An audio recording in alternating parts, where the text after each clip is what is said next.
அனைவருக்கும் இனிய காலை வணக்கம் ஃப்ரெண்ட்ஸ் இப்போ வந்து இந்த வீடியோ போகிறது வந்து நீங்கள் சப்ஸ்கிரைப் பண்ணிக்கோங்க.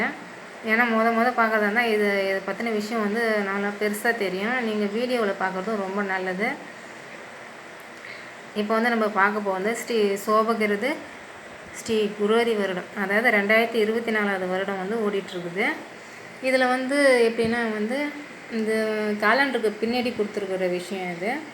இந்துக்கள் பண்டிகைகள், அப்புறம் வந்து வாசு செய்யும் நாட்கள், அரசினர் விடுமுறை நாட்கள், இப்படின்னு வந்து ஒரு சிறப்பம்சம் மிக்க நாட்களை மட்டும் இதில் கொடுத்துருப்பாங்க. அதாவது அரசினர் விடுமுறை இத்தனை நாட்கள் கொடுத்துருப்பாங்க. அப்புறம் வந்து இந்துக்கள் பண்டிகை, முஸ்லீம் பண்டிகை, கிறிஸ்தவ பண்டிகைன்னு வந்து அவங்கவுங்களுக்கு உன்னோட மதத்துக்கு ஏற்ற மாதிரியும் கொடுத்துருப்பாங்க. அப்புறம் வந்து நம்ம வாஸ்து செய்யும் நாட்கள். இப்போ வந்து வீடு குடிபெயர்ப்பு பண்ணுறாங்கன்னா அவங்க இந்த மாதத்தில் வந்து இந்த ஒரு நாள் தான் இருக்குது அது அப்படின்ற மாதிரி நிறையா வந்து வாஸ்து நாட்கள் வருஷத்தில் கொடுத்துருப்பாங்க. அப்புறம் வந்து கிறிஸ்துவ பண்டிகைகள், அப்புறம் முக்கியமாக வந்து மனையடி சாஸ்திரம், அப்புறம் வந்து முகூர்த்த தினங்கள், அதாவது முகூர்த்த தினங்கள், சிறப்பு தினங்கள். இங்கே பாருங்கள், இது வந்து ராகு, குளிகை, யமகண்டம் அப்படின்னா வந்து ஒரு நாளைக்கு வந்து நம்ம வந்து இந்த 1.5 மணி நேரம் வந்து ராகு காலம், 1.5 மணி நேரம் குளிகை, 1.5 மணி நேரம் யமகண்டம்னா இப்படி வந்து நிறைய விஷயங்கள் இருக்குது. இது எப்படின்னா ஒரு நாளைக்கு ஏதாவது ஒரு 1.5 மணி நேரம் வந்து வந்துடும். எப்படியா இருந்தாலும் ராகு காலம், யமகண்டம் இப்படின்னு வரும். இதில் வந்து நம்ம வந்து ஒரு நாளைக்கு நல்ல நேரன்றது 1.5 மணி நேரம், அதேமாரி நல்ல நேரமும் 1.5 மணி நேரம் தான் நம்மளுக்கு கிடைக்கும். அந்த 1.5 மணி நேரத்தில் முக்கியமாக நீங்கள் வந்து அந்த டைமில் விளக்கு போட்டுடணும். ஒரு நல்லெண்ணெய் தீபமோ ஒரு நெய் தீபமோ நீங்கள் விளக்கு போட்டு வழிபட்டு வந்தீங்கன்னா எந்த தடையாக இருந்தாலும் உங்களுக்கு நிவர்த்தி ஆகிடும். அதேமாரி நம்ம வந்து பரிகாரம், அதாவது ஒரு வெல்லமோ ஒரு தயிரோ ஒரு பாலோ ஏதோ ஒன்று, அப்போ நீங்கள் வந்து அதை சாப்பிட்டுட்டு அதை பரிகாரத்தை பண்ணிட்டீங்கன்னாலும் நல்லது. எந்த தடைகளாக இருந்தாலும் சரியாயிடும். இப்போ வந்து முகூர்த்த தினங்கள் பார்க்கலாம். இப்போ முகூர்த்த தினங்கள் வந்து அதுவும் 1.5 மணி நேரம் தான். அது வந்து முகூர்த்த தினம் ஒரு மாதத்தில், அதாவது ஒரு மாதத்தில் எத்தனை நாட்கள் வந்து முகூர்த்த தினங்கள். அதில் வந்து முக்கியமாக வந்து வளர்பிறை முகூர்த்த தினங்கள், அதாவது வளர்பிறைனா வந்து அமாவாசைக்கு அப்புறம் வர்றது வந்து வளர்பிறையாகவும், பௌர்ணமிக்கு அப்புறம் வர்றது வந்து தேய்பிறையாகவும் வந்து சுப முகூர்த்த தினங்களில் குறிப்பிட்டு சொல்லியிருக்கிறாங்க.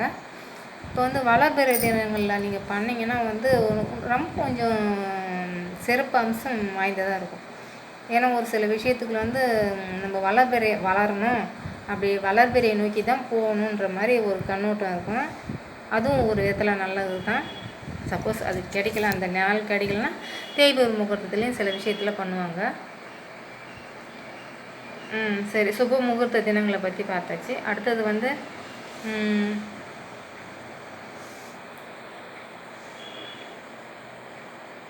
முக்கிய விரத தினங்கள் வந்து நம்ம வந்து லேடிஸுக்கு ரொம்ப ரொம்ப முக்கியமாக. இப்போ ஜென்ஸ்லாம் ஃபாலோ பண்ணுறது தான் செய்கிறாங்க. இருந்தாலும் முக்கிய விரத தினங்கள் வந்து ஆண்களுக்கும் பெண்களுக்கும் சரிசமமாகவே கருதப்படுது. இது எப்படின்னா வந்து மாதத்தில் வந்து அமாவாசை, பௌர்ணமி, அதாவது நம்ம கிருத்திகைன்னு சொல்லுவோம், ஆனால் இங்கே கார்த்திகை, சஷ்டி, சங்கடஹர சதுர்த்தி, மாத சிவராத்திரி, ஏகாதசி, பிரதோஷம், சதுர்த்தி விரதம், இப்படி வந்து முக்கிய விரத தினங்களில் வந்து நம்ம ஜனவரி மாதம் வந்து டிசம்பர் மாதம் வரைக்கும் போட்டிருக்காங்க. அமாவாசை, பௌர்ணமி, கார்த்திகை, சஷ்டின்றது வந்து இது ஜனவரி பிப்ரவரின்றது ஆங்கில மாத கணக்கு.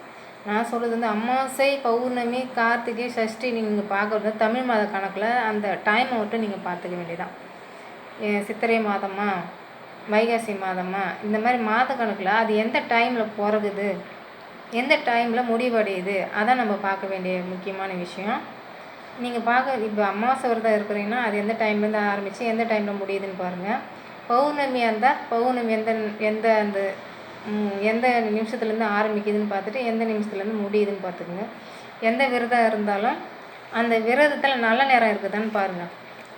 அது வந்து அதோட சிறப்பம்சம் அதிகமாக இருக்கும். ஏன்னா ஒரு நாளில் வந்து இப்போ காலையிலேருந்து நம்ம சஷ்டி விரதம் இருக்கிறோம்னு வச்சுக்கோங்களேன். அந்த சஷ்டி விரதத்தில் நல்ல நேரம் பார்த்து விளக்கேற்றுங்க. ஏன்னா சாமியும் நல்லா இருக்கணும், அவங்களுக்கு உண்டான இப்போ அந்த சிறப்பம்சம் அவங்களுக்கு கிடைச்சா தான் நம்மளுக்கு வந்து அதோட நோக்கம் நம்மளுக்கு கிடைக்கும். அந்த நிமிஷத்தில் தான் நம்மளுக்கு அவங்களோட சக்தி முழுவதும் நம்ம மேலே பார்வைப்படும், நம்மளுக்கு எல்லாம் நல்லதும் நடக்கும். இந்த மாதிரி நீங்கள் பார்த்தீங்கன்னா போதும். ஓகே ஃப்ரெண்ட்ஸ், நாளைக்கு பார்க்கலாம் ஃப்ரெண்ட்ஸ்.